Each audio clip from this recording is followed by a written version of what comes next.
الحمد لله الذي لم يتخذ صاحبة ولا ولدا ولم يكن له شريك في الملك ولم يكن له ولي من الذل ونكبره تكبيرا ونشهد أن لا إله إلا الله وحده لا شريك له خلق كل شيء فقدره تقديرا ونشهد أن سيدنا ونبينا ومولانا محمدا عبد الله ورسوله الذي بعثه إلى الناس كافة هاديا ومعلما ومبشرا ونذيرا اللهم صل وسلم على سيدنا محمد وعلى آل سيدنا محمد وعلى التابعين له وعلى الصحابة والتابعين لهم بإحسان إلى يوم الدين أما بعد.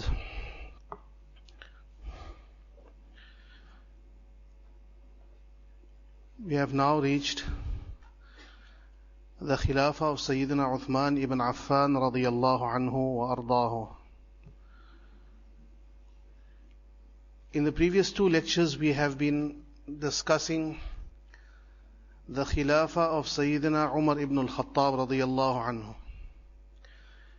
And I have been at pains to point out the type of Khalifa that he was, the type of ruler, the type of head of state he was, and what he managed to do in those 10 years of his Khilafah.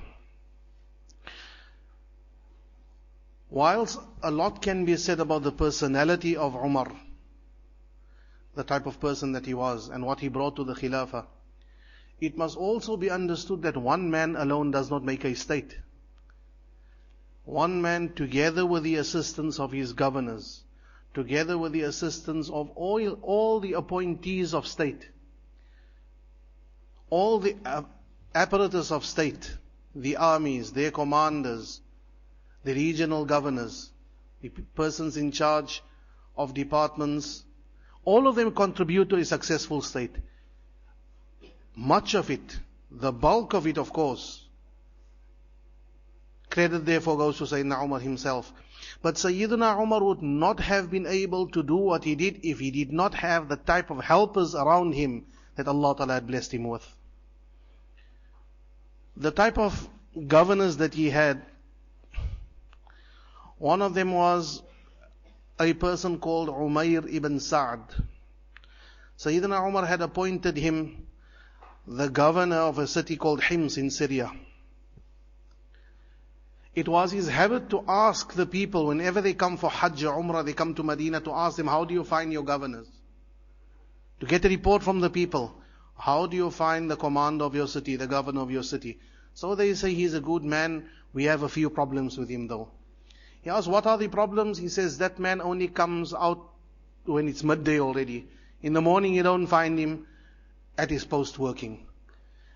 He says, that all? He says, no, something else. What's the something else? We never get him to come out of his house at night. If you go to him at night, knock on his door, he doesn't open the door. So he's not there for the public at night. Anything else? They say, yes, there's one other problem that we have with him. Every now and then, every few weeks or so, he doesn't come out of his house at all on that particular day. You don't see him at all. And is that all the problems? They say, no, we have one other problem. What's that other problem? Now and then, he completely stays away. You don't find him at all. I think that's the one that I just mentioned before this. You don't find him at all. He doesn't come out. He stays away. And then after some time you see him again. So Sayyidina Umar immediately writes a letter to Umair bin Sa'd, tells him, come to Medina right now, I want to see you. He arrives in Medina, he says, here are these people, they've complained about you, these are their complaints. What is your explanation? He says, Amir al-Mu'mineen, these are things that I don't want to talk about. So you've got to give me an explanation. Why is it such that you only come to work at 12 o'clock? Why do you not make yourselves available to the people at night? Why you disappear every few days and don't come out? And then why is it sometimes that they don't find you at all? So he says, if you're going to force me to tell you the truth of the story, I'll tell you the truth of the story.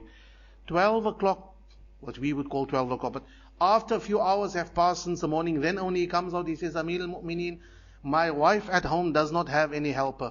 It's only myself and the wife at home. What I do, I assist her with the work at home. I knead the dough, and then I wait for it to rise. When it rises, I bake the bread in the house. Once the bread in the house has been baked, then I come out and serve the public. I first help my wife at home, and then I come out and I'm available for them for the rest of the day. He says, what about the second problem? Why is it that you never come out at night? He says, Amir al-Mu'minin, I don't want to speak about this. He says, no, but you got to speak about it. Why? He said, Ya Amir al-Mu'minin, the day is 24 hours. I've divided my day. Half of the day for the people, half of the day for Allah. At night I'm standing in ibadah before Allah Ta'ala. Anyone comes to knock on my door, I'm not available for them because this is my time with my Rabb. He says, Umayr, and why is it that every few days, regularly, they don't see you for a while? He says, Amir al-Mu'minin, I only have one suit of clothing. I don't have another suit, so every few days I've got to wash it and wait till it dries before I can leave my house. He doesn't even have a second suit of clothing to clothe him while he's waiting for his clothing to dry. He says, and why is it that every now and then you disappear completely? They don't know where you are. He says, Amir al-Mu'minin, one day, I was a young man in Makkah still. That was the day when Khubayb ibn Adi was captured by Quraysh. Khubayb ibn Adi was captured by Quraysh and they were going to execute him. They took him outside Makkah to a place and they were going to execute him there. And I saw him there while he was still a non-Muslim at the time. I saw him there when they were going to execute him. And I saw them asking him that, Oh Khubayb, wouldn't you like Muhammad to be in your position now? Wouldn't you like to be at home with your wife and children and Muhammad to be in your position now? And Khubayb said that, Wallahi, la uhibbu an akuna fi ahli wa waladi wa Muhammadun sallallahu alayhi wa sallam shika bi shawka. I wouldn't want Rasulullah sallallahu alayhi wa sallam to be troubled even with one little thorn pricking him. What about bringing him in my position here? Thereafter Khubayb made his 2 rak'at before he was going to be executed. And then he raised his voice and said, Ya Muhammad. He raised his voice and said, Allahumma abligh rasulaka minna salam. Take my salam to your Nabi, O Allah. And then they executed him. Umayr bin Sa'd said, I was present on that day. And I saw how they were executing this innocent man. Whenever I think of that day, I start crying and I think to myself that why didn't I raise a finger in his defense? And so severe does it become that I completely lose consciousness for a while. That's why I do not come. This was an illustration of the type of governor that Sayyidina Umar had, that made the state under Umar the type of state that it was. Once, the same city, the people of Hims, Sayyidina Umar tells them, make a list of the people in your city. Of the poor people. I want a list of the poor people because there's some money to be given out to the poor people. They make a list. A name comes on the list. They say, Umayr ibn Sa'd. They say, Umayr ibn Sa'd, isn't this your governor? They say, Ya Amir al-Mu'minin, he's the poorest man in the city. Sayyidina Umar sends him a bag full of gold coins. Tells him, Umayr, you are the governor of the city here. Bag full of gold coins. Take it and use it for your own needs.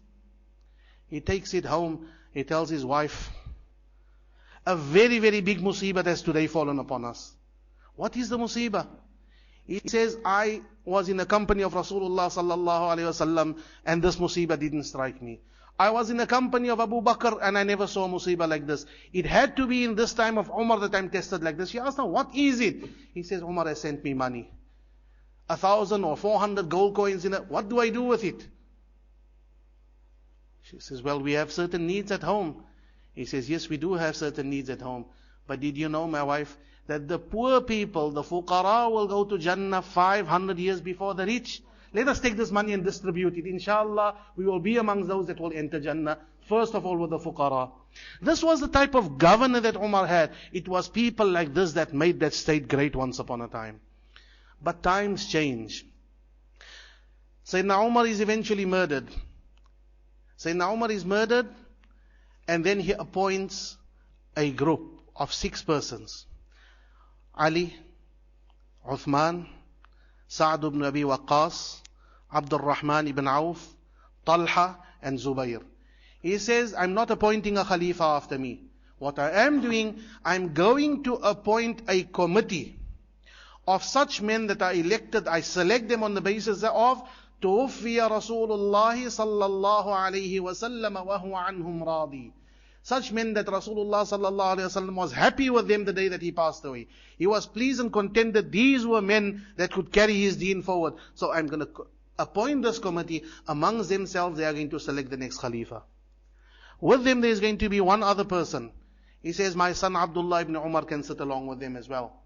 On one condition, he has no say in the Khilafah. My son can't be a Khalifa.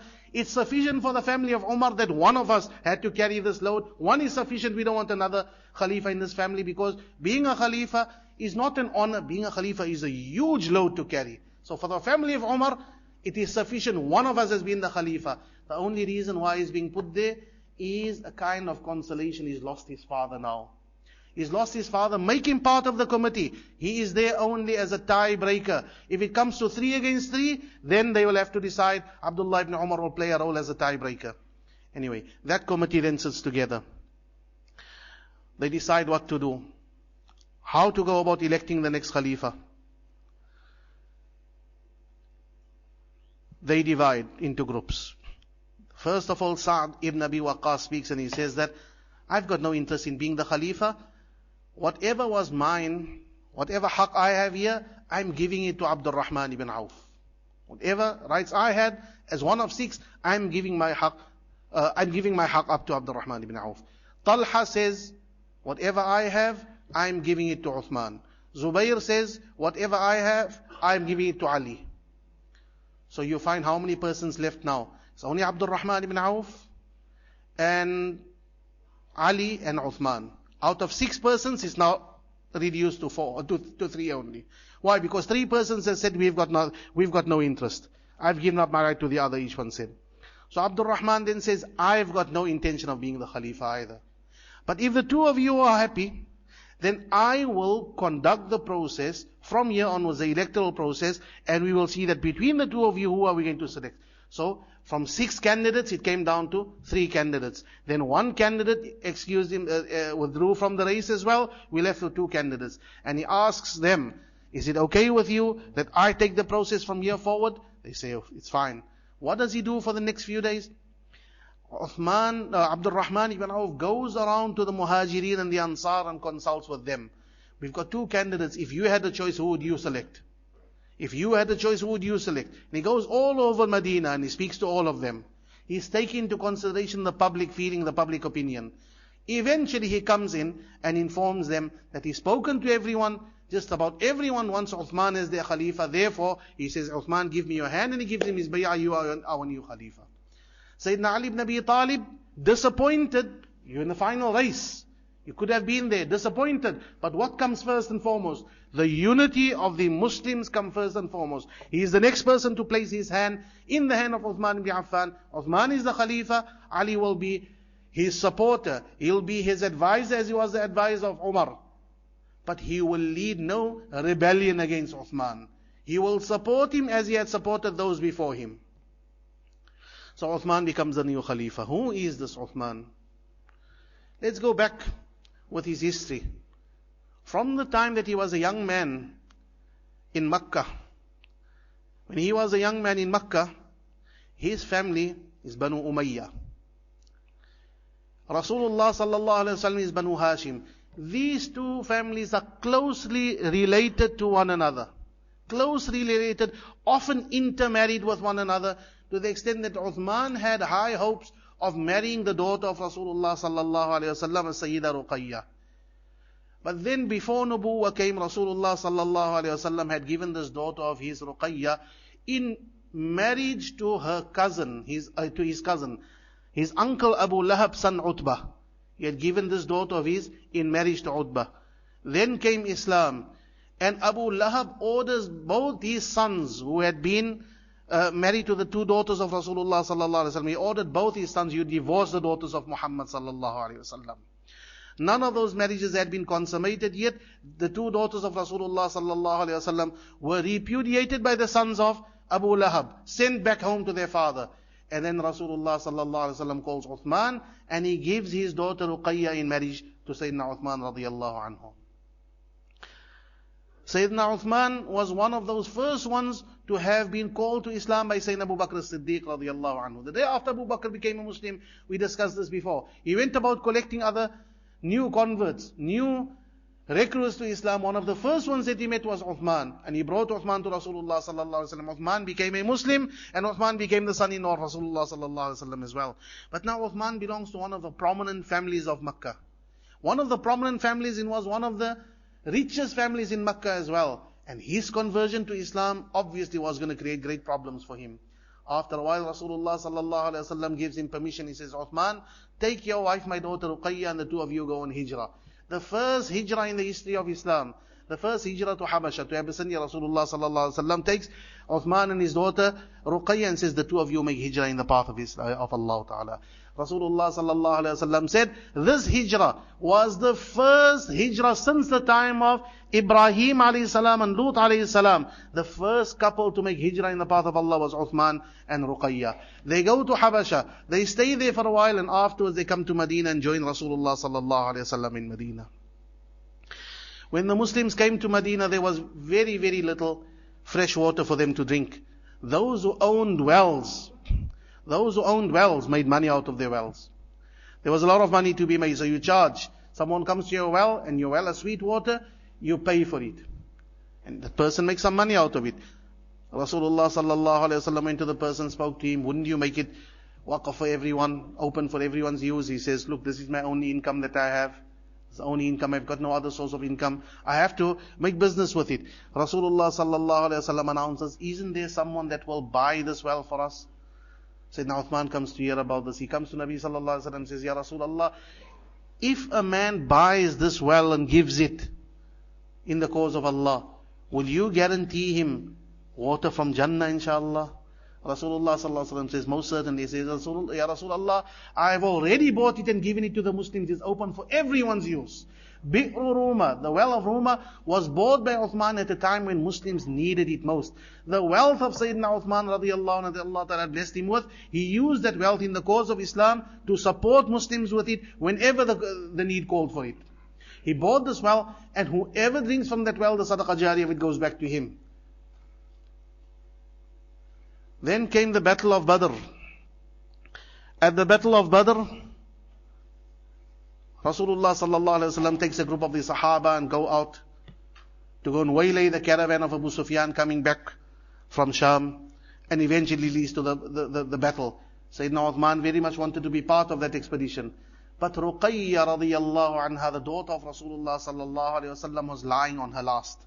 She was ill. She was about to expire. Rasulullah sallallahu alaihi wasallam told him, Uthman, you stay behind, look after my daughter. The battle happened. Badr took place. It was a victory and spoils of war were taken. Because Uthman stayed behind for the sake of looking after Rasulullah sallallahu alaihi wasallam's daughter, Rasulullah sallallahu alaihi wasallam gave him an equal share in the booty that everyone else received, even though he was not part of that particular battle. He received his share of it as any other man who had been part and parcel of it. A year later is the battle of Uhud. This battle was a setback. And this battle, which was initially a victory, it was turned into a rout, and the Muslims were then driven back. And a number of them had turned and fled on that day. Amongst them was Uthman radiyallahu anhu. He had turned and fled on that day. It's a historical fact, undenied. But what does Allah Ta'ala say about people that turned and fled on the day of Uhud? Are they munafiqeen? Are they mushrikeen?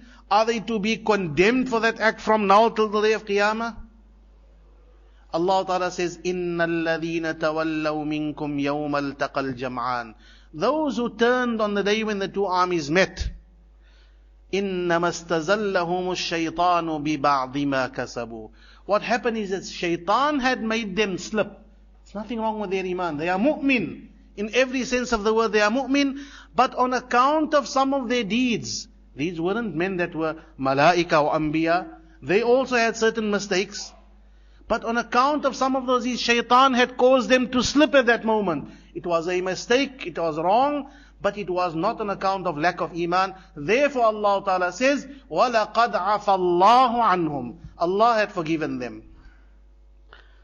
The criticism that some level at Uthman in his own lifetime and up to the present day, that he turned and fled on the day of Uhud, This is not criticism against Uthman. This is not even criticism against Rasulullah sallallahu. This is criticism against Allah Ta'ala Himself. Because when Allah has said, I've forgiven each and every person that fled on that day, what right have you and I to still continue opening these files and say, look at this person, look at what he did on this particular day. He cannot be a true mu'min because he turned and fled. Allah Ta'ala says, وَلَقَدْ عَفَى اللَّهُ عَنْهُمْ. Allah has forgiven. If Allah can forgive, and any person today or yesterday or tomorrow cannot find it within himself to forgive, then he has a problem with Allah Rabbul Izzah, not a problem with Uthman. Several years later, Rasulullah sallallahu alaihi wasallam announces to the Muslims that now we are we are going to Makkah. We are going to Makkah for Umrah. Quraysh stops them on the way.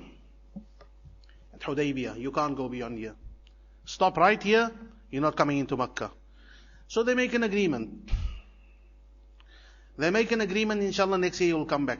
But in the course of those negotiations, Rasulullah sallallahu alaihi wasallam decides to send a messenger into Makkah. That messenger was eventually who? It was Sayyidina Uthman radiyallahu anhu. The lone messenger of Rasulullah sallallahu alaihi wasallam walking into the lion's den to take the message of Rasulullah sallallahu alaihi wasallam. As Nabi sallallahu alaihi wasallam and the Sahaba are sitting at Hudaybiyah, rumors reach them that Uthman has been killed. When rumors reach Rasulullah sallallahu alaihi wasallam that Uthman has been killed, Rasulullah sallallahu alaihi wasallam calls the Sahaba together and says, each one of you come, place your hands within me, give me your oath of allegiance. Give me your oath of allegiance that now we will fight to the death. If one hair of Uthman has been touched, this entire army of Muslims are going to march upon Makkah and take revenge for the harm that was done to Uthman.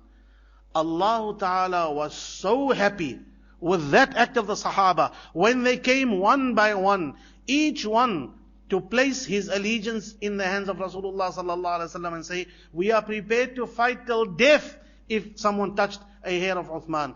Allah Ta'ala was so happy at that occasion that He said, لَقَدْ رَضِيَ اللَّهُ عَنِ الْمُؤْمِنِينَ إِذْ يُبَايِعُونَكَ تَحْتَ الشَّجَرَةِ. This ayah of the Quran that Allah Ta'ala revealed at that moment. Allah is happy with the believers the moment they placed their hands in yours and gave you their bay'ah, their oath of allegiance. Allah Ta'ala says, I am happy with them. Each one who came forward to do that, Allah has announced to all the worlds for all times to come that He is happy with the believers. This is an ayah that you and I and everyone will have to recite. No one can remove it from Allah's Quran. It is part of Allah Ta'ala's divine word, and its indication will stand for all time as well. It was on account of a rumor that harm had fallen upon Uthman that the Sahaba got ready to fight under the leadership of Rasulullah sallallahu alaihi wasallam. And Allah's response to that was to say that I'm glad, I'm happy with the Sahaba radiyallahu anhum the moment they had done an act of that nature. A few years later, Rasulullah sallallahu alaihi wasallam takes the army of the Muslims on the first major battle, first major encounter with the Romans. It was a very difficult time. A time when they barely had money. A time when it was just before the harvest. Now those people, that was an agrarian society. It was an agricultural society where your income depends not upon a shop where you buy and sell and you make profit on a daily basis, but you have a farm, a date farm, and when the harvest time comes, you harvest it and sell it, and that's when you make your yearly money. So once in the year you get your income. Just before this harvest time is to occur, Rasulullah sallallahu alaihi wasallam decides we are marching not against Quraysh, not against Ghatafan, not against some desert tribe. We are marching against one of the greatest powers of the day, the Roman Empire. There's barely any money. Morale is low. People don't have equipment. Rasulullah sallallahu alaihi wasallam says, who is prepared to contribute? Sayyidina Uthman radiyallahu anhu comes with 300 fully equipped camels and 1,000 gold coins. He throws it in the lap of Rasulullah sallallahu alaihi wasallam. He says, Ya Rasulullah, take this and equip the army. Tears flow from the eyes of Rasulullah sallallahu alaihi wasallam, and he says that, Wallahi ma darra Uthmana ma fa'ala ba'da al-yawm. Anything that Uthman could do after today will never do him any harm. The deed that he has done today is so great that no misdeed hereafter will be able to remove him from that pedestal. This is the Uthman that the Sahaba radiyallahu anhum eventually decide to elect as their leader. After 2.5 years of Sayyidina Abu Bakr as-Siddiq, 10 years under Sayyidina Umar ibn al-Khattab, and they decide the next best man to lead us now is Sayyidina Uthman ibn Affan. Abdul Rahman ibn Auf had gone around and spoken to everyone. Who do you want as your Khalifa? They said Uthman. Uthman is the man that we want as our Khalifa. He is the one that we will stick by. Uthman was 70 years old at the time already. But here was a man who had been with Rasulullah sallallahu alaihi wasallam since when? Since the earliest days in Makkah. Had made hijrah in the cause of Islam. Had spent his wealth in the cause of Islam. When the daughter of Rasulullah sallallahu alaihi wasallam passed away, he said, here is my other daughter Kulthum in marriage to you as well. And if I had another 40 daughters, I would give each one of them one after the other to Uthman. Rasulullah sallallahu alaihi wasallam was so happy with Uthman as his son-in-law. He gave him the one daughter, the other daughter, and he said, if I have more, I will give to Uthman. So most certainly Sayyidina Ali ibn Abi Talib, who was the husband of Sayyida Fatima al-Zahra radiyallahu anha, was most honored in being the son-in-law of Rasulullah sallallahu alaihi wasallam, on those most beloved of daughters of Rasulullah sallallahu alaihi wasallam. But if that's a mark of distinction, then surely being the son-in-law, the only man in history to have been the son-in-law of a Nabi twice in succession, not only once. And therefore we call him Dhun Nurayn, the owner of the two lights. The first light being Ruqayya, the other light being Kulthum. And even if Rasulullah sallallahu alaihi wasallam had other daughters, he would have given them to Uthman radiyallahu anhu. Certainly, if Ali is to be admired for being the husband of Fatima, to have given that honor, then a similar honor should be given to Uthman. This is the husband of two of the daughters of Rasulullah sallallahu alaihi wasallam. Any father who has daughters will know what a sensitive task it is and how close it lies to the heart when you need to give your daughter in marriage to someone. If there is a father who is prepared to say that, I'll give each of my daughters one after the other to this man, it says something about this man. It says that this is a man that knows exactly how to deal with a daughter of Rasulullah sallallahu alaihi wasallam in his household. Rasulullah sallallahu alaihi wasallam said, when I gave Kulthum to Uthman in marriage, it wasn't my decision, it was a decision of Allah min fawqi sab'i samawat. Allah had decided and Allah had ordered me, give Kulthum also in marriage to him with the same mahar and with exactly the same kind of life that you used to live with Ruqayya, because that's how a husband and a wife should live with one another. This was the Uthman that wasn't selected by the Sahaba radiyallahu anhum to lead them from there onwards. This Uthman radiyallahu anhu was one day with Rasulullah sallallahu alayhi wasallam. Rasulullah sallallahu alayhi wasallam was on a mountain of Uhud. And when he mounted Uhud, there were only three people with him. Only Abu Bakr, Umar and Uthman were with him. And the mountain of Uhud, Rasulullah sallallahu alayhi wasallam says in a hadith, Inna Uhud jabalun yuhibbuna. Uhud is a mountain that loves us. It loves Rasulullah sallallahu alayhi wasallam. The love of Rasulullah sallallahu alaihi wasallam is not restricted just to living beings. Living beings, even inanimate objects such as the mountains of Medina, loved Rasulullah sallallahu alaihi wasallam. So Uhud, when it felt the holy sacred footsteps of Rasulullah sallallahu alaihi wasallam on its back, the mountain shook out of pleasure. And Rasulullah sallallahu alaihi wasallam said, Uskun Uhud. Uhud, don't shake, be quiet.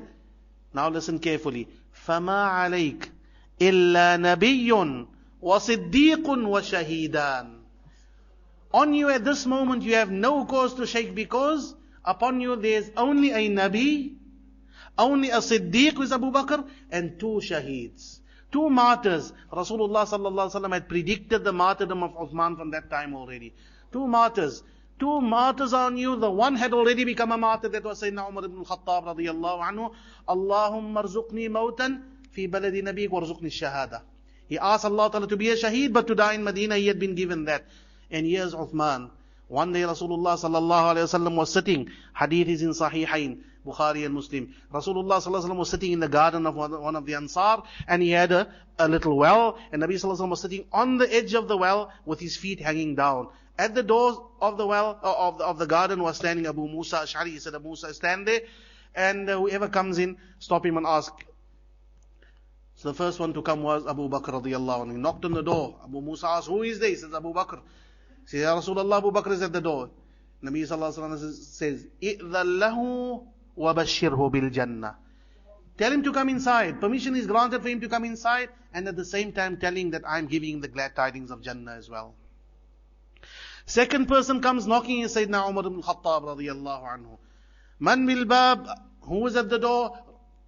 Abu Musa answers, is Umar. Rasulullah sallallahu alaihi wasallam says, tell him, إِذَنْ لَهُ, give him permission to come in, وَبَشِّرْهُ بِالْجَنَّةِ, give him also the glad tidings of Jannah. Third person comes and knocks. Two of them already sitting with Rasulullah sallallahu alaihi wasallam, their feet dangling into the well as well.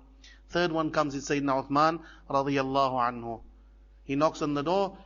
Who is at the door? Rasulullah sallallahu alaihi wasallam asks, he says, it's Ūthman. إِذَنْ لَهُ وَبَشِّرْهُ بِالْجَنَّةِ عَلَى بَلْوًا تُصِيبُهُ, give him also the glad tidings of Jannah. Tell him to come inside. Give him also the glad tidings of Jannah, but he will go through a trial, a tribulation, a difficult time. And that was the martyrdom of Sayyidina Ūthman that will come 12 years after his accession to the Khilafah. Sayyidina Ūthman was a man, Rasulullah sallallahu alaihi wasallam had predicted his martyrdom. But in terms of his character, he was a man of great, sincere, innate modesty. Of great haya. Rasulullah sallallahu alaihi wasallam used to say that أَصْدَقُهُمْ حَيَاءً Ūthman. The one with the truest sense of modesty is this Ūthman.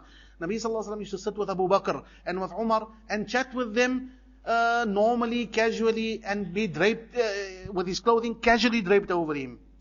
So Sayyidah Aisha says once Nabi sallallahu alaihi wasallam was sitting in the house, he just had his clothing casually draped over him.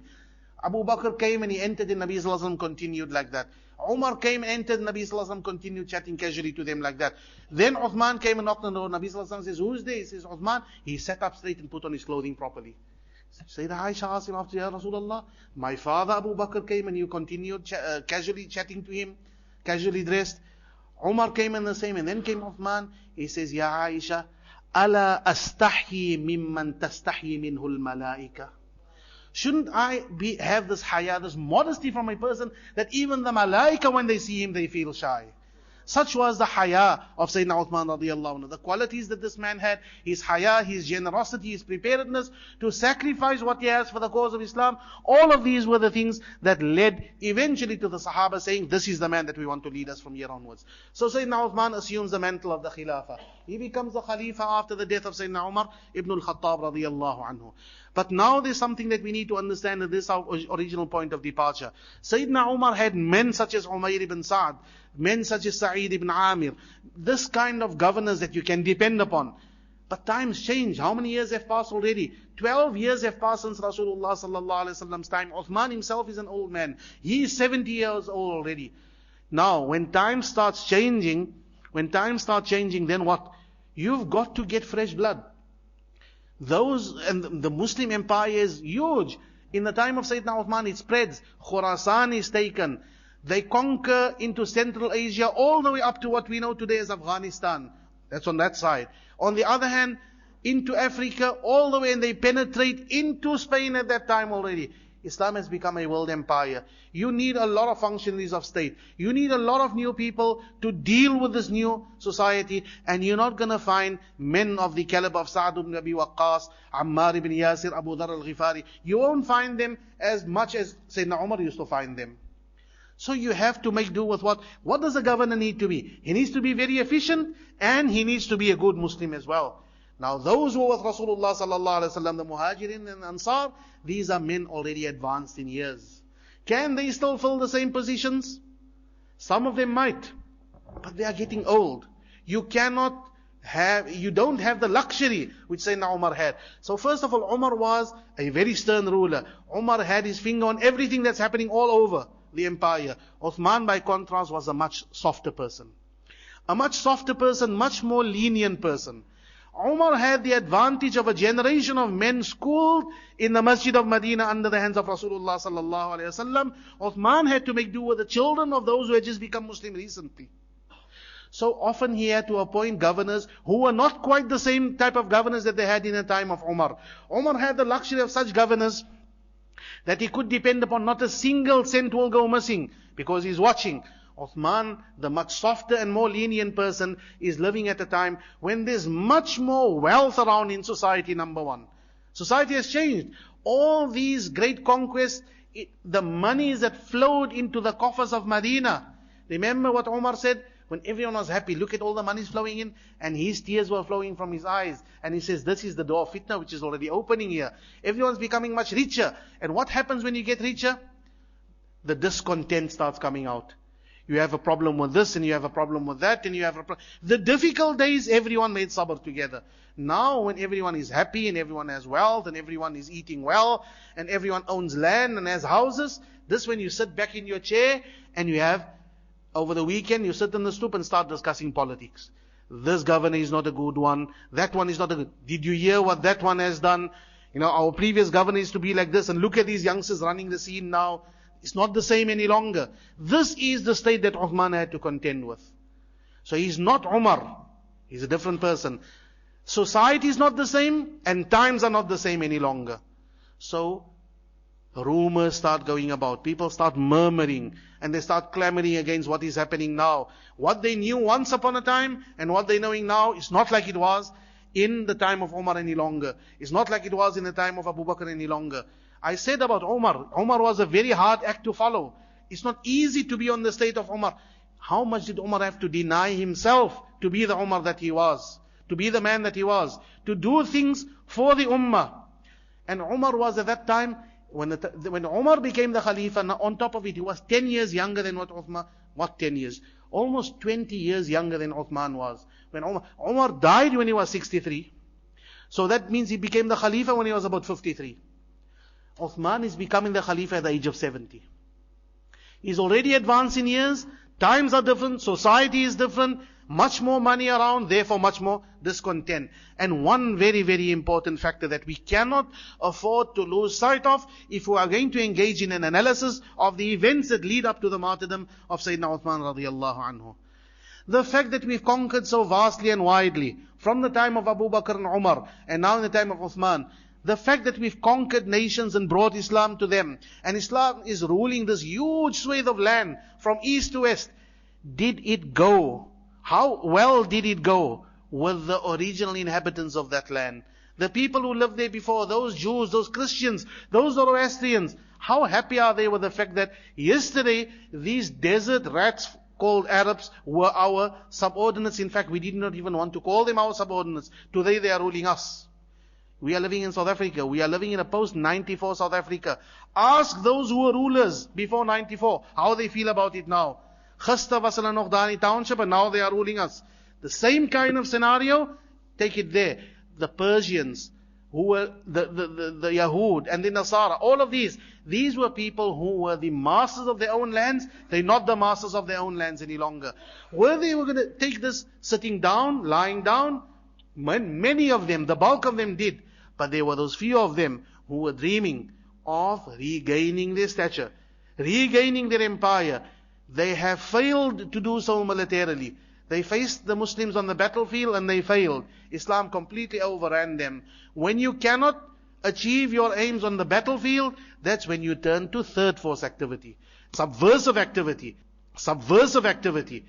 And it is during the time of Uthman that those who had steadily been waiting for the time when it would be right to start moving against the Muslim leadership, now they found the opportunity to do so, because times have changed. Now, when people have so much more wealth in their hands, and when the governors are no longer the kind of governors that used to have once upon a time, now you can complain about them. Now you can start creating disquiet, discontent, and start creating instability in the society. So Sayyidina Uthman radiallahu anhu, every now and then gets complaints in Medina. This is not right in our city. This is not right in our city. And as I said, many of those governors at times, they were not the best of choices. One governor that he appointed in Kufa, the governor of Kufa was Abu Musa al-Ash'ari. Sa'd ibn Waqqas was in the time of Umar. Abu Musa was appointed. The people come and they complain about him. Sayyidina Uthman does what? He is this very lenient Khalifa. You have a problem with him? Fine, Abu Musa come back to Medina, send a new person in his place. Send Mughira ibn Shu'bah. After a while they come complain about him as well. He brings him back. Now, you don't have those first line of Sahaba any longer to send into positions such as this. So they send a young man called Walid ibn Uqba. Walid ibn Uqba goes, but he doesn't come out of the school of Nubuwwah. He was not at Badr, he was not at Uhud. He had not suffered along with his Muslims. He was one of the late entrants into Islam. He was a little child the day that Makkah was conquered. So, he goes. But he is not that same kind of Muslim. They eventually find him guilty of drinking wine. They bring him to Sayyidina Uthman. They say, Uthman, your governor is drinking wine. We cannot have a governor like this. So he says, okay, fine. That's a valid criticism. Bring him here. Is he guilty of drinking wine? Yes. They testify. They smell wine on his breath. Ask him and he admits. So what does he do? He says, Ali, lash him 80 lashes, giving them punishment of Islam. If Uthman was going to take the side of this person, who was a relative of his as well. He was a relative of his. If he was that unjust Khalifa, I would have told everyone, you don't worry with this. This is my cousin's son. You stay out of it. He's your governor and you cannot do anything to it. No, he was a just person. If you are guilty, then you will have to be punished for it. And he's duly punished by Sayyidina Ali ibn Abi Talib radiyallahu anhu. But every now and then he has complaints about these governors. These complaints are no longer normal complaints. These complaints are now intended for a reason. Instability must be created in society. They want to create that instability in society whereby the Islamic empire can be destroyed, not from the outside any longer, but from within the inside. It was also during this time when the armies of Islam were spreading far and wide, that Allah selected Sayyidina Uthman radiyallahu anhu for one of the greatest achievements in the history of Islam. One that we are justly proud of up to the present day, and for which we and the entire ummah continue thanking who? Uthman ibn Affan for achieving for us. That is the compilation of the Quran as we have it today. This book Allah Ta'ala had sent through Muhammad sallallahu alayhi wa sallam. But its compilation was achieved at the hands of the Sahaba radiyallahu anhum. Anyone that says anything ill about the character of Uthman, the credibility of Uthman, the integrity of Uthman, might not be realizing it, but is undermining the integrity of the Quran. Because it was at the hands of this Uthman ibn Affan that the scripture of the Quran was eventually compiled in the form that we have it today. There's something we need to understand about how the Quran was compiled. If you and I, remember there were no printing presses back then. So I have a copy of the Quran which I wrote in my own handwriting. You have a copy of the Quran which you wrote in your own handwriting. When an individual person makes a copy in his own handwriting, the chances of him making a mistake, what are the chances? Very, very possible. You know, Tuan Guru's Quran, Tuan Guru's Mus'haf that was there in the Awwal Masjid once upon a time, I had the opportunity to go through it very thoroughly once upon a time, last year, the year before. And at a few places I found that there are mistakes. Those mistakes, when you look at those mistakes, we smile and say, what a great man Tuan Guru was. Not how many mistakes he made. What a great man he was. Sitting on Robben Island. No books around him. Nothing. He writes the entire Mus'haf from Al-Fatiha to An-Nas and he makes a few mistakes. This is how Allah Ta'ala preserved the Quran. Through our ulama, but through our Sahaba radiyallahu anhu first of all. Now if you have individual copies of the Quran, there are going to be mistakes. And I use the example of this first of the South African Masahif. Mistakes can occur. So what happens? That Sahabi has a copy and from it he teaches his students. They learn according to that. So one says, I read according to the Qira'ah of Ubay ibn Ka'b. Other one says, I read according to the Qira'ah of Abdullah ibn Mas'ud. And different people are going to read differently because the Quran was revealed to Rasulullah sallallahu alaihi wasallam in 7 different ways. Unzila al-Quranu ala sab'ati ahruf. But now it was revealed in 7 different ways for a reason once upon a time. To make it easier for the ummah. However, now Islam is spreading. In the middle of Azerbaijan, somewhere someone is sitting and reading. 2 persons, one person is reading, the other one says, how are you reading? This is not right. I didn't learn like this. He said, but I learned like this. And they start fighting with one another. Hudhayfa ibn al-Yaman radiyallahu anhu, the secret keeper of Rasulullah sallallahu alaihi wasallam, is there. He sees this happening. He rushes back to Medina and says, Ya Amir al-Mu'mineen, adrik ummata Muhammad sallallahu alaihi wasallam. Save the ummah now, before they start falling into the kind of ikhtilaf that previous ummahs had. Why? All these individual copies of the Quran, individual teachers of it, it's causing ikhtilaf, it's causing people to read differently. And before this becomes a major problem, let's do something about it. Sayyidina Uthman brings together Sahaba radiyallahu anhu, call those amongst them who are experts in the field, has the Quran compiled, recompiled. Official copies of the Quran are made from Medina. 1 copy sent to each of the major centers. 1 sent to Egypt, 1 sent to Damascus, 1 sent to Makkah, all over a copy of the Quran is sent. Together with that copy of the Quran is sent a qari to teach the Quran along with it. And then Sayyidina Uthman takes another step. He says, all of those who have individual mushafs, all those who have the individual copies, all of it must be brought to Medina, all of it must be burnt. Now people say the Quran must be burnt. And those that are busy looking at ways to destabilize the ummah, they find there's another opportunity. Why? Tell the people, Uthman burns the Quran. Forget the context in which he is doing it. Just tell the people, can this be a good Khalifa? He's burning the Quran.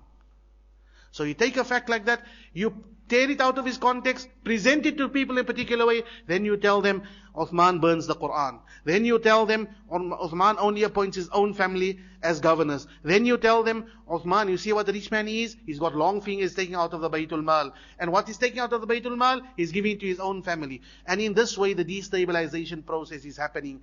And more discontent grows. All around the country, all around the Muslim empire, this kind of discontent is growing and growing and growing all the time. And behind it, there are the puppet masters who are pulling these things and gradually seeing their plan coming to fruition.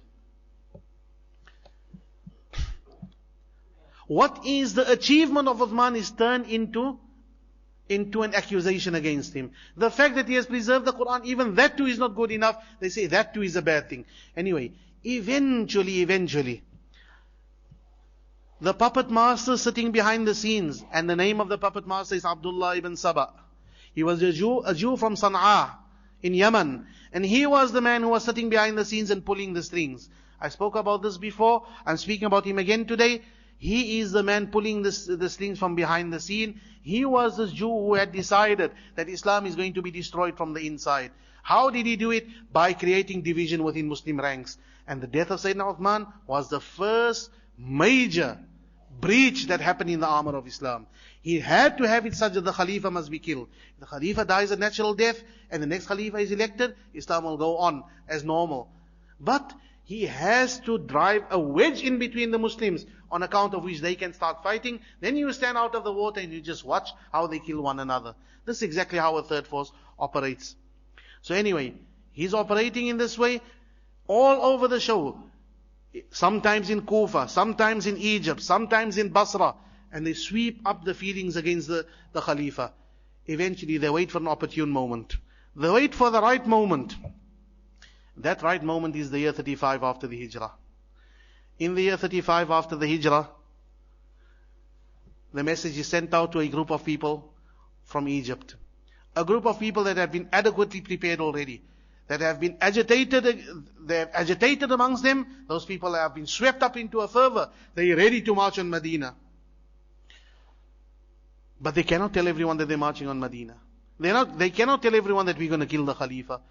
They cannot say that we are rebels who are going to Medina to cut off the head of the... No, what they say, we are Hujjaj. We are coming from Egypt. It is almost time for Hajj, so we are going on Hajj. Therefore, no one will stop them. So they come all the way to Medina.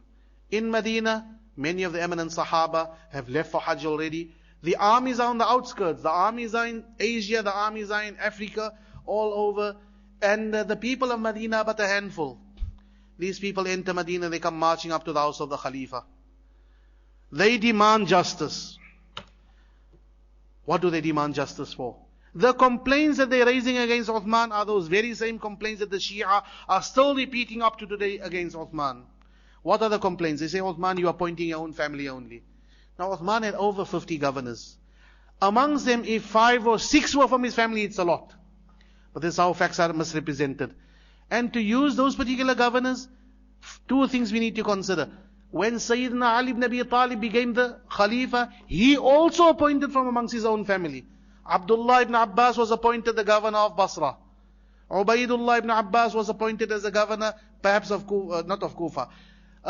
Thumama and Qutham ibn Abbas, all his own cousins. The one was appointed as governor of Makkah, other one was appointed governor of Medina. Is there anything wrong with appointing your own family?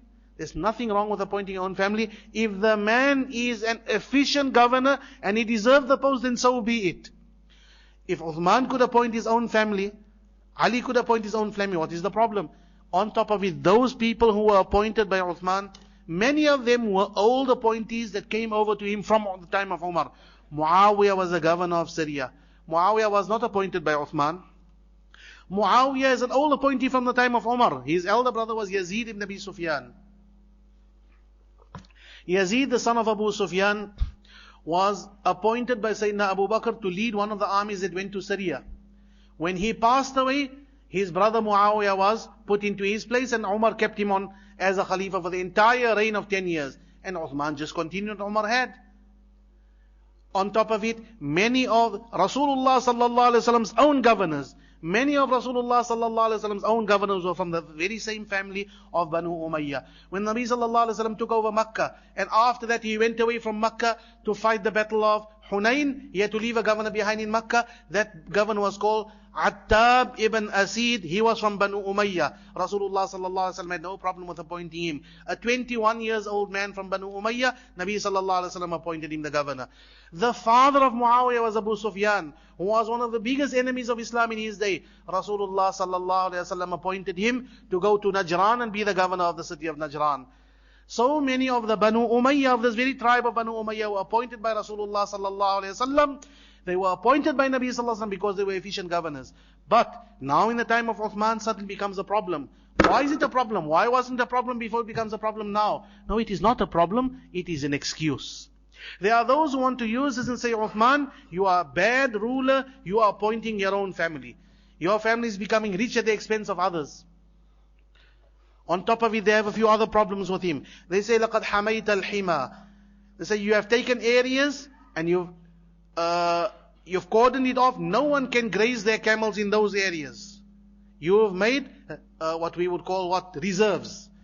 We are people with camels. We want to graze our camels wherever we want to. Why do you make restricted areas? He says, that is not for me. That is for the animals, the camels of the Baytul Mal. And then on top of it, I'm not the first one. أول من حمى الحمى Umar ibn al-Khattab. Sayyidina Umar started the practice of keeping separate lands aside for the Baytul Mal. Why do you have a problem with it? It's not a problem. It's an excuse. It's something used to destabilize society. They say, Uthman, you have burnt up the Quran. Subhanallah. Burnt up the Quran in order to preserve the Quran. Don't forget there's another side to it. Burnt up individual copies, but made official copies of the Quran that were compiled with the consensus of the entire group of Sahaba in Makkah and Medina. And that was sent out. He did not burn the Mus'haf alone. He burnt it in order to preserve the proper Quran as it's supposed to be. If we find a copy of the Quran printed wrongly today, here in Cape Town, we'll do the same. We'll burn that Quran. We burn that copy of the Quran, but in order to preserve the Quran. They run out of excuses. Eventually they say, but Uthman, you did something else also. Say, what did you do? He said, when you were in Hajj, you were supposed to make qasr. You didn't make qasr, you made itmam. Instead of making 2 rakahs, you made 4 rakahs. Now how low can you go? For anything you're looking for a problem. Sayyidina Uthman explains to them, look, that the lenient person that he is, he says, people understand. When you're on Hajj, what do? Do you make 2 rakahs or 4 rakahs? Okay, you make 2 rakahs. I should tell you this, that I have gotten married in Makkah. I've got a wife from Makkah, so I regard Makkah as my hometown as well. So I'm in Makkah, I can't make qasr. There's ikhtilaf of the ulama up to the present day. When you make qasr in Hajj, is it because it is Hajj or because you're a musafir? In the Shafi'i madhab itself, there are 2 different views. One says you make Hajj because it is Hajj. So anyone who's on Hajj must make 2 rakahs, he can't make 4 rakahs. The carried opinion, the mu'tamad, the relied upon opinion in the Shafi'i madhab is, you can only make qasr in Hajj if you're a musafir. If you're not a musafir, you cannot make it. So we say Rasulullah sallallahu alaihi wasallam left Makkah for Mina and Muzdalifah and Arafat because he was going to come back. He's not going to stay more than 4 days. So his safar started, his journey started the day he left for Mina and Arafat already. Therefore, he made qasr because he's a musafir. So it's nothing special to do with Hajj, it's because he was a musafir. It's a matter that the ulama have decided upon. Some will say it's for this reason, some will say it's for that reason. But is this any to march all the way from Egypt, the Khalifa, with your sword at his neck and says, you're not a good Khalifa because you're making, grabbing, snatching at every little blade of grass, simply to be able to be. What is this pointing at? There is an agenda. The agenda is the Amir Mu'minin must be killed. Under no circumstances can he be left to live. He must be killed, if excused as unconvincing as he doesn't know 2 rakahs. For everyone they have a problem. All of this was the outcome of years of strategizing. Abdullah ibn Sabah, the puppet master, and all these other cohorts, they were working towards this. They had prepared this particular group of people to go to Medina, do something there which will create ikhtilaf in this ummah, not only at that time, up to the very present day. Never will they be amongst the ranks of Muslims again. But Sayyidina Uthman treats this group of rebels with the utmost of kindness. He tells them, every question that you have, come to me, I'll answer it. You say, I did this wrong, this is my reason for doing it. You say, I did that wrong, this is my reason for doing it. Eventually they left with no reasons whatsoever. He says, go back to your city, go there, and I'll write a letter to your governor of your city, how to treat you. You should be received back there, no punishment should be given to you. Go back to your city, nothing will be done to you. If this happens and they go all the way back to Egypt without having achieved the purpose, then what was all those years, 10 years of strategizing worth? Cannot be left. The purpose must be achieved, and that purpose is the Khalifa must be killed. So this group of people, crestfallen, they came all the way. And remember, these people are ignorant puppets. They don't really know what they're being used for. They're being used by devious and very, very sly puppet masters. But they decide, well, he's answered all our objections, let's go back. They go back. On the way, as they leave Medina, they're traveling back to Egypt. They notice something. They notice a person riding on a horse or a camel or whatever it was. They're traveling here, somewhat into the distance, traveling in the same direction of them, there's another rider. But this rider is acting very suspiciously. What this rider does, as he's riding, he comes closer, closer, closer to them, and then suddenly rides away again. And he comes closer, closer, and then he rides away again. Eventually when he comes close, they grab him and say, what do you have? What's your business? And they search him, and they find a letter in his saddlebags. The letter says, from Uthman, Amirul Mu'mineen, to the governor of this group of people, and their names are given. The moment they come to you, behead all of them. Execute all of them, because they've come to Medina, they are rebels. They look at this letter and they say, this is it. Now we're turning back to Medina. Immediately they march back to Medina. And in that same Medina still, many of the Sahaba are gone out for Hajj. Many of them are gone away on jihad. Small little group. This large group of hundreds of them. They come back in Medina. Rush up straight to the house of Amirul Mu'mineen and says, you are a traitor. You have betrayed us. You told us that we will be sent back in peace, and here comes your letter with your seal on it as well. The ring was stamped on it as well, and he says that we have to be killed. What is this? What kind of betrayal is this? Uthman said, I don't know anything about it. Let me see the letter. He looks at the letter, and they say, there is your seal as well. Your seal containing your name is on it as well. Sayyidina Uthman says, the letter can be forged. They look at it, they say, but your seal, he says, someone can make a copy of a ring, forge a seal as well. But I'm telling you that I've never written this letter, and I haven't ordered any letter like this to be written. They say, we're not accepting this. And they surround the house of Uthman radiallahu anhu. They don't allow him to come out, they don't allow any food or drink to come into his house. The other Sahaba who are in Medina, they come to hear of this. Sayyidina Ali ibn Abi Talib radiallahu anhu comes out of his house. It's narrated in Tariq Umar ibn Shabbah, Tariq al-Madinah al-Munawwara. He says Ali ibn Abi Talib comes out of his house with the imamah of Rasulullah sallallahu alaihi wasallam on his head, with the sword of Rasulullah sallallahu alaihi wasallam in his hand, with his son Hassan and Hussein and Abdullah ibn Umar with him. They come marching into the house of Sayyidina Uthman ibn Affan. They fight their way through those people, cordoning off the house, and go into the house and say, Amirul Mu'mineen, order us and we'll drive these people away. Order us and we'll drive these people away. Sayyidina Uthman says, I don't want any blood to be spilled on account of me. I don't want any blood to be spilled on account of me. Leave these people alone, inshallah. Something will come about. The people become more and more violent. They're waiting. They demand. The Khalifa must now do what? He has betrayed us, therefore he must abdicate. He must admit his mistakes. He must present his own body to be punished for the betrayal that he's done against us, or we will kill him. Now they're full of violence, and they're full of bravado.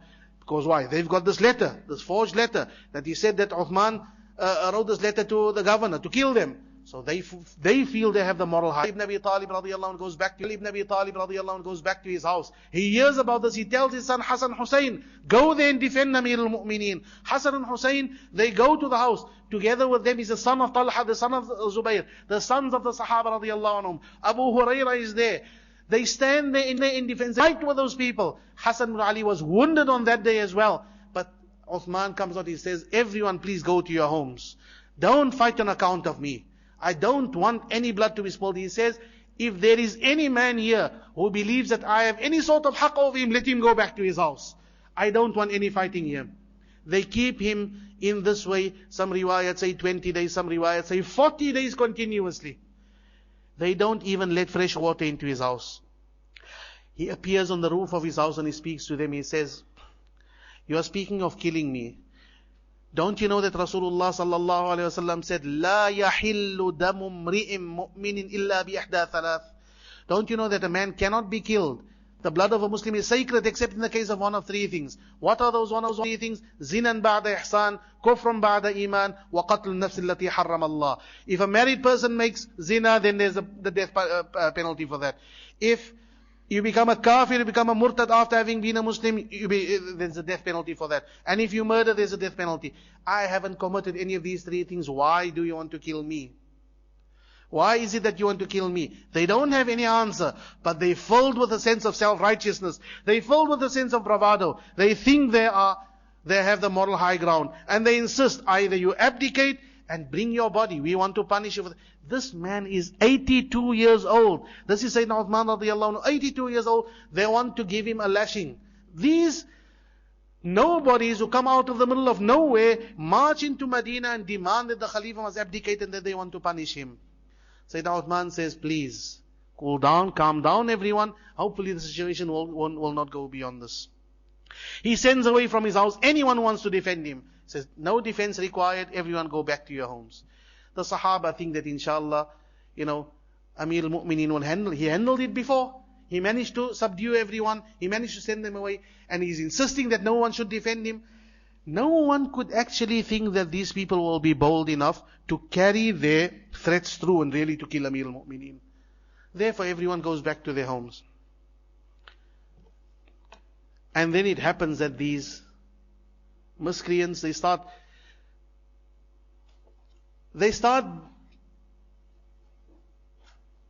denying Uthman the opportunity even to drink from the well that he himself had bought and given to the Muslims. He says, in my own house I am forced to drink salt water. I cannot even drink of bi'runum that I myself had given to the cause of Islam. On the last day of the life of Sayyidina Uthman radiallahu anhu, the morning he wakes up and his wife Naila bintul Farafisa wants to prepare breakfast as is the norm. He says, no need for breakfast today. Not going to have any breakfast today. Why no need for a breakfast? He had seen Rasulullah sallallahu alaihi wasallam in a dream. And Rasulullah sallallahu alaihi wasallam telling Uthman, tonight you will supper with us. Then they break through. They come into the house. Several of them, they come into the house. Sayyidina Uthman radiallahu anhu is sitting with a mushaf in front of him. He was a man that loved the Quran. It's on account of his love for the Quran that he compiled the Quran when there was a fear that it would lead to difference of opinion amongst people. It was on account of his love for the Quran that he used to recite the entire Quran in one rak'ah. The entire Quran standing from after Isha to Fajr. The entire Quran in one rak'ah. His love for the Quran was such that at that moment also he sat reading the Quran. He knew that today they were coming. He had been given the tidings by Rasulullah sallallahu alaihi wasallam already. They broke into the house when there was no one there. Only Sayyidina Uthman and his wife and his daughters and a few servants in the house. They broke through, killed some of those slaves, attacked Sayyidina Uthman radiallahu anhu, and amongst them there was one person that should not have been there in the first place. But he was misled by all this kind of rumors and agitation that had been taking place. His name was Muhammad ibn Abi Bakr. He was the son of Sayyidina Abu Bakr as-Siddiq radiallahu anhu. He was misled by all of those people. He was also there making a big noise, clamoring, Amir al-Mu'mineen must step down, must step down. He enters the house with those ruffians who rush into the house.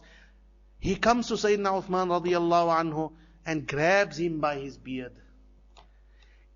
Pulls him and pushes him this way and that way. Sayyidina Uthman looks at him and says, Khalliha yabna akhi. O son of my brother, leave this beard alone. Your father used to respect this beard. The moment he hears the name of his father, Muhammad ibn Abi Bakr is struck with fear. He stands up and he walks out of the room. He had been one of those, He was making noise. He had been calling for Amir al-Mu'minin to step down as well. But he had not thought that the matter will go this far. And then comes in the rest of the group. And they attack Sayyidina Uthman radiyallahu anhu. They grab him by the neck and they bend his neck backwards and they behead Sayyidina Uthman radiyallahu anhu over the Quran. As he's sitting with his mushaf in his house in Medina, old man of 82 years old is attacked by a gang of ruffians who he had been the kindest of persons to. He could have had them executed on day one already. He had given in and given in and given in to them. He had sent them back in peace. But the puppet masters had seen to it that they come back on account of a forged letter. On the basis of that forged letter, they had marched back into Medina, attacked this old defenseless man sitting reading a copy of the Quran. His wife tried to defend him. Her fingers were cut off as she tried to defend her husband radiyallahu anhu arda. And Sayyidina Uthman's body falls to the ground, beheaded. They flee from the spot at that moment. They realized what they had done and they fled from the spot. The Sahaba radiyallahu anhu, the news spreads to Medina. Sayyidina Ali ibn Abi Talib says, the day Uthman died, tash aqli. He says, I almost lost my mind.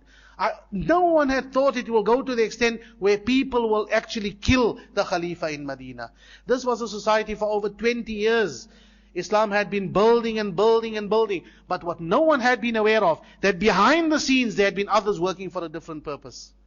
Sayyidina Uthman told those people, just before they had killed him, say, if my blood is spilled today, never will this ummah know unity again. Never ever will there be unity in this ummah if the Khalifa's blood is spilled today. They did not understand. They could not possibly understand. But history is witness today to the fact that from that day onwards, things were never again the same. Rasulullah sallallahu alaihi wasallam had predicted. He had told Uthman, there will come a time when the munafiqeen will want you to take off a cloak that Allah Ta'ala had put on you. To take off this garment that Allah Ta'ala had put on you. What was that garment? Khilafah. He says, don't step down. Don't take off that garment. Allah Ta'ala had given it. You keep it on. Because a precedent mustn't be set where people come and say, you're the Khalifa, you can't be the Khalifa. And the elected Khalifa cannot simply be dethroned by a few agitators who step forward and say, you must step down, you must step down. Unfortunately, the conspiracy against Islam had reached far and wide already. That conspiracy has reached to the extent where Sayyidina Uthman radiyallahu anhu now becomes the victim of it, and the purpose has been achieved. Nothing which Muslims can do today will bring them together. They would, in a few days' time, they would elect Sayyidina Ali ibn Abi Talib as their Khalifa. And what do we know about the Khilafah of Ali? We've spoken about it before. The Khilafah of Ali is characterized by 3 major wars. Fought between who? There had been wars before this day. The wars were against the Romans. The wars were against the Persians. The wars were against everyone else. But now the sword of Islam was turned against Islam itself. For the first time, Muslims were fighting Muslims. There was first of all the battle of Jamal between Ali on the one hand, Aisha, Talha and Zubayr on the other. Then there was a battle of Siffin between Ali on the one hand and the forces of Muawiyah on the other. Then there was a battle of Nahrawan between Ali on the one hand and the Khawarij on the other. And the sword that was drawn from his scabbard the day that Uthman was killed, that sword hasn't been put back into his scabbard up to the present day. The divisions which exist within the Muslim Ummah all can be traced back directly to the moment that Sayyidina Uthman ibn Affan radiyallahu anhu was murdered by those miscreants who were fulfilling the work of the enemies of Islam. Those who had participated in the murder of Sayyidina Uthman ibn Affan, not a single one of them was amongst the eminent Sahaba. Who were they? They were fellows picked up from here and there, ignorant people that had not known Badr, had not known Uhud, came into Islam years after that. When we analyze a historical situation such as this, we must always consider one thing. On the one hand, there are those about whom Allah and His Rasul sallallahu alaihi wasallam has spoken the loftiest of words. Allah and His Rasul sallallahu alaihi wasallam had expressed the fact that they are happy with them. On the other hand, there were those who came into Islam at a very late stage. Those who came into Islam at a late stage and thought that they would know Islam better than the Muhajirin and the Ansar. The Muhajirin and the Ansar about whom Allah Ta'ala said, radiyallahu anhum wa radu an. The Muhajirin and the Ansar about whom Allah Ta'ala and His Rasul sallallahu alaihi wasallam said, kuntum khayra ummatin ukhrijat linnas. Those people about whom Allah Ta'ala and His Rasul sallallahu alaihi wasallam had already given the glad tidings of Jannah and Maghfirah. This on the one side. And on the other side we find another group of people who have no standing in Islam whatsoever, whose names have gone down as the perpetrators of the biggest crime. Now amongst our Shia friends, when they look at the murder of Sayyidina Uthman, they say, well, he was asking for it. First of all, why was he asking for it? Because what right does he have to be the Khalifa? This was a conspiracy between him and Sa'ad and Talha and Zubayr in that committee already. That committee was rigged against Ali. That committee was set up in such a way that Ali must not become the Khalifa. What a silly explanation. If Umar wanted to keep Ali out of the Khilafah, he would have kept Ali out of the committee. As simple as that. He made him part of that committee so that the community will have a say. If they feel he must be the Khalifa, then he will become the Khalifa. If Umar ibn al-Khattab wanted to exclude him, he would have simply said 5 men or put a different 6th person in it. The fact that he made him part of that committee, and the fact that Sayyidina Ali ibn Abi Talib remained a close advisor to Sayyidina Uthman radiallahu anhu shows that Ali was with him. The fact that he could send his own son to defend him, that he came marching with the sword of Rasulullah sallallahu alaihi wasallam and the turban of Rasulullah sallallahu alaihi wasallam and told him, order me and I will defend you. This shows where Ali stood when it comes to Uthman radiallahu anhu. But the murder had occurred, and Muslim society was in complete disarray. A few days later, the bay'ah is given to Ali ibn Abi Talib, and now people start wondering, wasn't Ali behind this thing from the beginning already? What starts happening now? Distrust and suspicion. Everyone starts suspecting the other. He thinks, well, he was behind it. He thinks he was behind it. The Sahaba radiallahu anhum, letters were brought to them. Someone comes to Sayyidah Aisha and says, Ya al-Mu'mineen, here's the letter you sent us to come to you. Sayyidah Aisha says, I never wrote any letters. Sayyidina Ali, people come to him and say that you called us to come to Medina. He says, I wrote no letters. So this was all part of the conspiracy. There are 2 parts of this particular conspiracy that's happening here. One was those events that occurred right there and then there's a second part of the conspiracy. That second part of the conspiracy was a misrepresentation of history. If you look into the history books, there's something very, very important that we need to understand about the history books.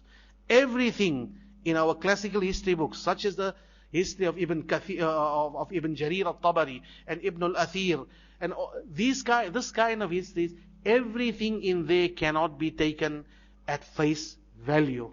Just like a hadith. Just the fact that someone says, Qala Rasulullah sallallahu alaihi wasallam, does that automatically mean it's a hadith? No. There are shurud, there are conditions before we can accept the validity of such a hadith. Similarly, if things are written in a book of history, we cannot just accept it on face value. One book written by the Shia to spread their ideas, it gives references from the books of the Ahlul Sunnah. They say, what are you Sunnis complaining about the death of Uthman? Do you know who was behind the death of Uthman? We ask him, who's behind it? They say, Aisha al-Mu'mineen was behind the death of Uthman. Inna lillah. How does this come about? You and I ask. They tell you, you go and look into your own books of history. They say, go and look in what? Look in the Tarikh of Ibn Jarir. Look in the Al-Kamil of Ibn al-Athir. Look in Lisan al-Arab and Sharh ibn Abil Hadid and Al-Iqd al-Farid. In all of these books, you will find a statement of Sayyidah Aisha radiyallahu anha, Uqtulu na'thalan faqad kafar. Kill this old fool because he's a kafir. When you go and look in these books, you will find that it is like that. The statement is there. But that statement is by no means an authentic statement. Those who know the history of Tabari, if you know the history of Tabari, you go and if you have access to it, go and read it. Before you read anything in it, read the introduction. Before you read anything else in the introduction, read the very last part of the introduction. Where Tabari says, there are going to be things in this history of mine that you will find very obnoxious, very unacceptable. Don't blame me for it, because everything I record in it, I record with a chain of narration. The person who said it is the person who narrated it down to me. I'm making no claim that everything in it is authentic. You have to judge that on the basis of what? On the basis of the chain of narration. So when you look at the kind of sources given, this kind of disinformation that goes about, when the Shi'i da'i comes to the Sunni youngster and says, in your own books, there's a very, very common line, in your own Sunni books, and they mention these kind of books here, there Sayyidah Aisha says, and the Sunni youngster looks at it and says, Subhanallah, I never knew this. But before he comes to that, there are 2 things which he needs to ascertain. First, do you know anything about the kind of book that you've been told about? Did you know that one of those sources that's been quoted there is not even a book of history, it's a dictionary. Lisan al-Arab is a dictionary, it's not a book of hadith. It's not a book of history. Al-Iqd al-Farid is a book that contains snippets of of literature. It's not a book of history. Stories here and there. We don't take our history from the Brothers Grimm or any kind of tales like that, or Aesop's fables. It's just a book of literature. It's not a book of history. If you want to know about history, if anyone is going to make a claim against the Sahaba radiallahu anhum, then you must consider, remember with these Sahaba, this is ʿUthman who became Muslim on the second day when Rasulullah sallallahu alaihi wasallam spread the da'wah. So he's included amongst them, about whom Allah Ta'ala said, وَالسَّابِقُونَ الْأَوَّلُونَ مِنَ الْمُهَاجِرِينَ وَالْأَنصَارِ وَالَّذِينَ اتَّبَعُوا بِإِحْسَانٍ رَضِيَ اللَّهُ عَنْهُمْ وَرَضُوا عَنْهُ. You must first, before we make any claims against al-Mu'mineen, Sayyidah Aisha radiyallahu anha, remember this is the wife of Rasulullah sallallahu alaihi wasallam, who is as-Siddiqa bintu Siddiq radiyallahu anha. Before any of these things, before you just look in what's written in a book and accept it, consider the kind of book. Now, who can consider the kind of book? That's the work of a scholar. That's not the work of any individual youngster who picks up a book and reads it and says, Subhanallah, see what is here in front of me. If you don't know, فَاسْأَلُوا أَهْلَ الذِّكْرِ إِن كُنْتُمْ لَا تَعْلَمُونَ. Don't draw conclusions if you don't know. First go to the ulama and ask them, is this a reliable source? Those who know amongst them will tell you then. So if you look at the kind of books that were mentioned here, not a single one of those books is a history book. One is a history book proper, that is Tariq of Ibn Jarir, and Ibn al-Athir draws from him. If you go in there, if you go into I'm mentioning this by way of example, the same will apply to so many other narrations in these books. This narration that says, Mu'mineen Sayyidah Aisha said, kill this old fool because he's a disbeliever. That is narrated, is there. It's to be found in Ibn Jarir Tabari. But Tabari narrates it from a person called Ali ibn Ahmad ibn al-Hasan al-Ijli. He narrates it again, in turn, from a person, Al-Husayn ibn Nasr al-Attar. He in turn narrates it from a person called Nasr ibn Muzahim. This person called Nasr ibn Muzahim narrates it with two chains of narration. One chain of narration says Sayf ibn Umar, and Sayf has it from two sources, Muhammad ibn Talha, or rather Talha ibn al-A'lam and Muhammad ibn Nuwayra. And he has it from another source, a person called Umar ibn Sa'd, who narrates it from someone who's unknown. Now we go back to this chain of narration. In the chain of narration, the first person who Tabari narrates from is a completely unknown person. In our deen, we don't accept things from unknown persons. The second person, Al-Husayn ibn Nasr, Husayn ibn Nasr is unknown, except for the fact that the next link in the chain is his father, Nasr ibn Muzahim. Nasr ibn Muzahim is known to be a die-hard Shi'i. A die-hard Shi'i who is completely untrustworthy when it comes to the transmission of historical information. Then we come to the next link in the chain of transmission. The next link is Sayf ibn Umar. Now, the Shia would know Sayf ibn Umar well, because they say that the puppet master that we've been speaking about, this person called Abdullah ibn Saba, they say there was never anyone like Abdullah ibn Saba who existed. He was invented by this person called Sayf ibn Umar. They say Sayf ibn Umar, absolutely untrustworthy. You can't believe him. He was a heretic, he was a zindiq, he was a liar. But when the same Sayf ibn Umar narrates something which is in your favor, then you say, mashallah, very good narrator. Sayf ibn Umar, we have to believe him. Double standards don't work according to us. Either the man is reliable or is not reliable in any event. When we the Ahlul Sunnah claim that Abdullah ibn Saba was the ringleader of this agitation against Sayyidina Uthman, it is not on the basis of a riwayah by Sayf ibn Umar. It is on the basis of uncontestable historical information found in the books of the Ahlul Sunnah as well as the books of the Shia. Even the Imams of the Shia admit to the fact that Abdullah ibn Saba existed. All those things that Abdullah ibn Saba once upon a time is held responsible for bringing into circulation, all of those things exist within the various different strands of Shiasm up to the very present day. If Abdullah ibn Saba once upon a time was responsible for having spread the idea that Ali is God incarnate, that is Allah on the face of this earth, there are Shia today who believe that. They are the Ismaili Agha-Khani Shia who believe that Ali is God incarnate. If they are Shia who believe in the ritual cursing of Abu Bakr and Umar, Abdullah ibn Saba is the man who started that as well. All of these beliefs can be traced back to him. So, in this particular chain of narration, we have Sayyid Umar. Therefore, a relation such as this, absolutely worthless of the main material. On the other hand, we have people about whom Rasulullah sallallahu alaihi wasallam said, "Inna likulli nabiyyin rafiqan." On one side, absolutely worthless in terms of the men who transmit it. On the other hand, we have people about whom Rasulullah sallallahu alaihi wasallam said, "Inna likulli nabiyyin rafiqan wa rafiqi fil jannati Ūthman ibn Affan." My friend, every Nabi has a special friend. My special friend in Jannah will be Uthman ibn Affan. He gave him 2 of his daughters in marriage. He said that anything that he does after equipping Jaysh al-Usra in Tabuk will never do him any harm. Shall we accept the narrations of unknown, unreliable, worthless narrators such as this in order to take that high and noble personality called Uthman ibn Affan and turn him into a villain for today? There are those who will continue making a villain out of Uthman, but none of that will touch Uthman. All that it does is make the darajah of Uthman higher and higher in the sight of Allah Ta'ala. Those who drew the sword on Uthman, they did not draw the sword on Uthman, they drew the sword on this ummah. It is those very same people who are continuing that division that was created back then. They continuing this divide in this ummah by continuously speaking ill of the memory of Uthman, continuously telling us that Uthman was such an evil person that favored his own family, that did this, that and the other. Allah Ta'ala knows who was Uthman.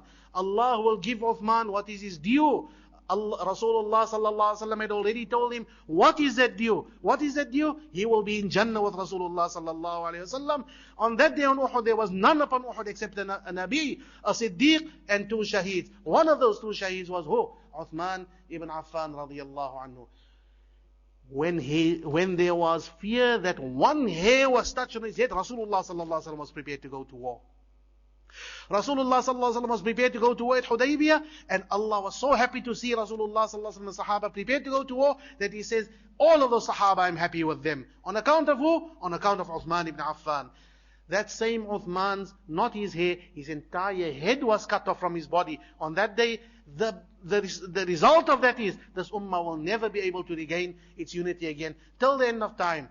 So high was the status of Sayyidina Uthman radiyallahu anhu in the sight of Allah Ta'ala. This ummah will not come together again. However, for those of our brothers who are on the other side, who continuously go on and on, pointing those fingers of reproach and recrimination at Sayyidina Amir al-Mu'mineen Uthman ibn Affan radiyallahu anhu, it is to them that we open our hearts and say, if you want unity in the house of Islam, stop your criticism of Jami'ul Quran Uthman ibn Affan. Stop your criticism of the son-in-law of Rasulullah sallallahu alaihi wasallam. Join the rest of the ummah in speaking high of them, as Rasulullah sallallahu alaihi wasallam used to speak high of them, as Allah Ta'ala praised them in the Quran, as Rasulullah sallallahu alaihi wasallam praised them in the Sunnah. Sayyidina Ali ibn Abi Talib radiyallahu anhu says that if there ever was any ill feeling between me and Uthman, then we are only, like Allah Ta'ala says in the Quran, وَنَزَعْنَا مَا فِي صُدُورِهِم مِّنْ غِلٍّ إِخْوَانًا عَلَى سُرُرٍ مُتَقَابِلِينَ. Whatever ill feeling there had been in the hearts of one another, it had been removed. We are brothers sitting on sofas, looking at one another, smiling at one another. This is what they were like in this dunya. This is what they will be like in the akhirah. The ummah has a choice. Continue maintaining and driving the ummah apart by continuously pointing these fingers at the Sahaba radiyallahu anhum, or come together. If unity is what's called for, unity in the face of all our enemies, where does that unity start? Unity starts at, what do you say about Abu Bakr, about Umar, about Uthman? If you continuously say about Uthman that he was an effeminate man who homosexuals used to play with, na'udhu billah, this is what they say in their books. This is the son-in-law of Rasulullah sallallahu alaihi wasallam. This is the man responsible for the Quran that you have in front of you. If you continue saying this, if you continue saying what you said about Umar, and you continue saying what you said about Abu Bakr and the rest of the Sahaba radiyallahu anhum, what hope can we have for unity? We are open to unity, but there are certain things that we cannot compromise upon. This deen, you didn't make it, I didn't make it, Allah made it. You didn't lay down its foundations. Allah laid down His foundation through His Rasul sallallahu alaihi wasallam and through those Sahaba radiyallahu anhum. We would be a very, very bad succeeding generation if we now turn back and say that those responsible for our kalima in our hearts. We are mu'min today because there was an Uthman once upon a time who was prepared to send the armies out. It was under his rule that the first great naval victory was won. That Spain was taken. That Azerbaijan and Khurasan was taken. It was an account of people such as this. You and I are Muslim today. Shall we turn back and speak ill of them? Those who do that, those who do that, they are the ones who are creating the disunity of this ummah. It is to them that we face ourselves today and say, please, let that stop, and the ummah automatically will come back into one line. وآخر دعوانا أن الحمد لله رب العالمين صلى الله على سيدنا محمد وآله وصحبه والتابعين والحمد لله رب العالمين. They say those were not his daughters. They say those are Khadija's daughters, probably from an earlier marriage. They only accept that Fatima was his daughter. They are forced into that kind of explanation. But how will you and I feel if someone comes to you and says, this is not your daughter? These people have adopted a certain approach to history, a certain approach to Islam, a certain approach to Rasulullah sallallahu alaihi wasallam. On the basis of that, they make and break as they want to. They don't think for a moment, how does the heart of Rasulullah sallallahu alaihi wasallam feel if someone comes along and says, your daughter is not your daughter, someone else's daughter? These are the same people who claim to be the lovers and the defenders of the Ahlul Bayt. That's what we said once upon a time. When they say Ahlul Bayt, who is it? Just a very, very small select group. As for the rest, the daughters of Rasulullah sallallahu alaihi wasallam are not part of his Ahlul Bayt because they're not his daughters. The wives are not part of his Ahlul Bayt. The rest of his cousins and family are not part of his Ahlul Bayt. It's just Ali, Hassan, Hussein and Fatima and a few of their descendants. For the rest of the Ahlul Bayt, they've got nothing to say of them. Just yesterday morning, we have a visitor in Cape Town right now, Habib Umar Ibn Hafid is in Cape Town. He's delivering his lecture, his last lecture tonight at Siddiqi Masjid. Yesterday morning after Fajr, we were sitting with him in Leeuwenstraat Masjid. And he spoke about Sayyidina Uthman radiallahu anhu. This year is a descendant of Sayyidina Ali ibn Abi Talib himself. 39th lineal descendant of Rasulullah sallallahu alaihi wasallam. He says that on those last moments, as the sword was descending upon him, what were the last words on the tongue of Sayyidina Uthman? Allahumma ajma' ummata Muhammad. Oh Allah, bring the ummah of Muhammad together. Because he knew that from this moment onwards, he wasn't worried about his own life. But what he was worried about, let not the unity of this ummah be split. So a person of this kind of concern, even at those last moments, that his memory should be insulted today, I think that's a travesty of history. Yes, when Sayyidina Uthman when his blood fell, it fell on the verse, فَسَيَكْفِيكَهُمُ اللَّهُ, that Allah will suffice you against them. Allah will suffice you. He said that all of those involved in the killing of Sayyidina Uthman, all of them were killed, and before they were killed, they were put to death. Somewhere along the line or the other, they were caught and put to death. Before they had been killed, each one of them had lost his mind already. They had become completely mad by that time, insane. Allah Ta'ala had sufficed him against them. Sayyidina Uthman's revenge will be taken against them, in this dunya, in the akhirah as well. For the rest of the ummah has to still contend with the fact that there is division within our ranks. There had been a united ummah up to that moment in time. Remember what Sayyidina Umar said? Sayyidina Umar, his last great happiness was the man who killed me was not a Muslim. Because once Muslim starts killing Muslim, then there's fitna in this ummah. He asked Hudayfa, that door of fitna, will it be broken? Now there, the door, Sayyidina Umar had already been murdered, now Sayyidina Uthman is murdered as well. And the floodgates of fitna has opened up for this ummah. It still hasn't closed. Sayyidina Uthman's refusal to defend himself at that moment was in line with the statement of one of the two sons of Adam. Sayyidina Adam alayhi salam had two sons. The one wanted to kill the other, and he's standing ready to kill him. Now what do? Are you going to defend yourself? He says, لَإِن بَسَطْتَ إِلَيْهِ, if you're going to stretch out your hand against me, I'm not going to stretch out my hand against you. مَا أَنَا بِبَاسِطِ يَدِي إِنِّي أَخَافُ اللَّهَ رَبَّ الْعَالَمِينَ. I fear Allah. I fear Allah who's the Rabb of the Alameen. إِنِّي أُرِيدُ أَن تَبُوءَ بِإِثْمِي وَإِثْمِكَ فَتَكُونَ مِنْ أَصْحَابِ النَّارِ. What I want, kill me by all means. You know what will happen? My sins will all be forgiven. They'll be transferred onto your account. My sins are all forgiven. So those that will still say Uthman was a coward who fled on that particular day, that was a sin that Allah Ta'ala had forgiven him for. Thereafter, if there was anything in his khilafah that he did wrong, he was not an angel, he was not a nabi, they accuse him of favoring his family, they accuse him of doing a number of things. If any of that was true, who's responsible for it today? They are responsible for it. Uthman is going to stand in front of Allah Ta'ala without anything to answer for. So it was transferred on to them. And they will need to face.